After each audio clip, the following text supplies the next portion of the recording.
Praise the lord. అందరికీ వందనాలు తెలియజేస్తున్నాను. ఈరోజు దేవుడు ఇచ్చినటువంటి వాగ్దానము యెహోషువ గ్రంథము 3వ అధ్యాయం 5వ వచనంలో వ్రాయబడినట్టుగా, యెహోవా మీ మధ్య అద్భుత కార్యములు చేయను. ఈరోజు నీ కొరకు నా కొరకు అంటే దేవుడు అద్భుత కార్యం చేస్తానని వాగ్దానం చేస్తున్నాడు. ఆయన అద్భుతకరుడు, ఆయనకి పేరు కాబట్టి అద్భుత కార్యములు చేసే దేవుడు. నువ్వు ఊరక నిలుచుండి చూడు, యెహోవా చేసే అద్భుత కార్యాలనంట. నువ్వు నిజంగా నేను ప్రార్థన చేసి నిలబడి చూడు, ఆయన అద్భుతాన్ని చేస్తాడు అంటున్నానమాట. నిజమే, అనేక మంది దైవజనులు అలాగే ప్రార్థన చేసి ఊరకుండి నిలుచుంటారు. కానీ దేవాది దేవుడు వారి పట్ల ఒక ప్రత్యేకమైన కృపను సమాధానాన్ని కలిగి ఉంటారనమాట. నువ్వు నమ్మిక ఉంచినట్లయితే నమ్మువానికి సమస్తము సాధ్యమే అంటూ నువ్వు నమ్ముతున్నావా, దేవుడు అద్భుతం చేస్తాడు. ఆయనను ప్రార్థిస్తున్నావా, దేవుడు నీ కొరకు అద్భుతాన్ని చేస్తాడు. ఆయన వైపు ఎదురు చూస్తూ కన్నీరు కారుస్తున్నావా, దేవుడు అద్భుతం చేస్తాడు. ఆయన మాట ఇచ్చి నెరవేర్చే దేవుడు కాబట్టి నీ పట్ల ఒక కార్యాన్ని ఆయన కలిగి ఉన్నాడని నమ్మమంటున్నాడు అనమాట దేవుడు. నిజమే, ఆయన అద్భుతకరుడు.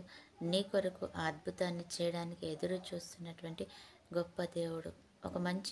ఒక వ్యక్తి, ఉన్నతమైన రాజకీయంలో ఉన్న ఒక వ్యక్తి ఒక దైవజనుడి దగ్గరికి వచ్చి ఈ ప్లేస్ నాకు అమ్మేసేయాలి అని అన్నారంట.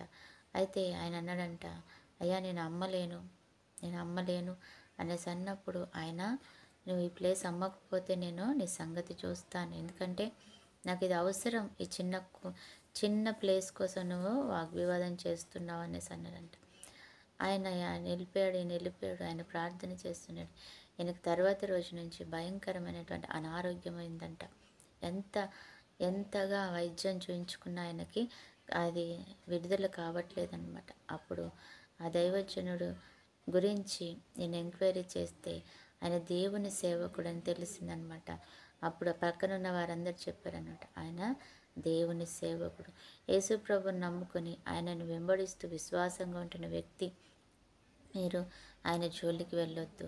ఎందుకంటే దేవుని బిడ్డ దేవుని మీదకి వెళ్తే దేవునికి కోపం వస్తుంది కదా అయ్యా, మనం జాగ్రత్తగా ఉందామన్నప్పుడు ఆ దైవజనుడిని ఈ యొక్క రాజకీయంలో ఉన్నటువంటి ఆ వ్యక్తి పిలిపించి, నన్ను క్షమించు, నీ ప్లేస్ నేను ఎటువంటి ఇబ్బంది చేయను, ఇది నువ్వే ఉంచుకో అని చెప్పాడంట. అవును, నిజంగానే దేవాది దేవుడు మనతో ఉన్నప్పుడు మనకు భయం ఉండదు. మన దేవుడు మన కొరకు అద్భుతాలు చేస్తాడన్నమాట. అటు కృప దేవుడు మనకి ఇచ్చునుగాక. ఆమేన్. పరిశుద్ధుడైన దేవ, ప్రేమ కలిగిన తండ్రి, ఈరోజు ఇచ్చిన వాగ్దానాన్ని బట్టి వందనాలు. యెహోవా మీ మధ్య అద్భుత కార్యములు చేయను అంటున్నదని. నిజమే ప్రభా, నువ్వు మా మధ్యలో అద్భుతాలు చేసి మాకును మా కుటుంబాలకు రావి ప్రతి శోధనను యేసుక్రీస్తు నామములో తప్పించినందుకే కృతజ్ఞతలు చెల్లించున్నాం తండ్రి. నీకు వందనాలు చెల్లించుకుంటూ మేము బ్రతకలేం కాబట్టి ప్రభా, నీ నామాన్ని బట్టి మేము బ్రతుకుతూ తండ్రి ప్రభా, ఈ వాగ్దానాన్ని చేత పట్టుకొని మేము నేను మహింపరిచేవారుగా ఉండాలి. ఈ వాగ్దానాన్ని పట్టుకొని మేము మేలు పొందుకునే వారంగా ఉండాలి. కృప దయచేయండి తండ్రి. సహాయం చేసి సమాధానంతో నింపుకొని నడిపించుకొని ఘనత ప్రభావాలు పొందుకోమని యేసు నామంలో ప్రార్థిస్తున్నాం తండ్రి. ఆమేన్.